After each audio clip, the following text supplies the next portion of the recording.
In the era of the 1980s, Madeira Beach was experiencing a wave of transformation. John's Pass boasted a brand new boardwalk unique to our county and really at the time the entire West Coast. With its array of shops and restaurants, it became a magnet for visitors. And along with the advent of the seafood festival, we became a tourist hotspot. Meanwhile, at Church by the Sea, our community was bustling with outreach projects. Every week, dedicated ladies gathered to meticulously cut canceled stamps from envelopes. They would send them off to support charitable causes through the Lutheran Women's Missionary League. The thrift shop was booming. It was coming into its own as a ministry here at Church by the Sea. Lots of activity occurred through the thrift shop and Meals on Wheels. We started that ministry here and began extending a helping hand to those in need. And we also hosted church bazaars here where people would bring their crafts and their wares and the things that they made and sell them in order to support the church's ministry. Our commitment to spreading the light of faith extended beyond our shores, though. In Spring Hill, a new church was taking root, and we eagerly supported their journey by sending them essentials like Bibles and collection plates and necessary funding as well to establish themselves in that burgeoning community.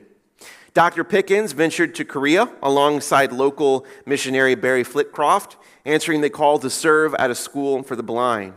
This partnership blossomed into a long-standing mission, in fact, with Reverend Flitcroft becoming our missionary emeritus, gracing our congregation with his wisdom and his experiences time and again.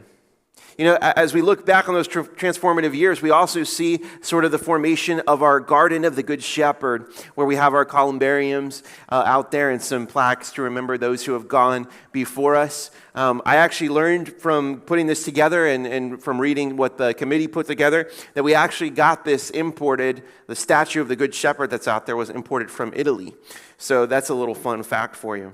We're in the process right now of restoring those gardens and bringing them back up to date and making those really nice as well. You know, as we reflect on our past, as we reflect on this decade, we're reminded, I think, of the words from Luke 14:23, where the master urges his servant to go out into the highways and to the hedges, compelling people to come in so that his house may be filled. You really see that the church was getting outside the four walls, being in Korea, making sure that they were supporting other churches and not being territorial. That sounds like that should be a given, but it happens, unfortunately, in churches. But in this case, they were saying, no, the kingdom of God is the kingdom of God. And we are going to support other churches in building the kingdom of God because we are a local body. But this local body is one of many global bodies and local bodies as well.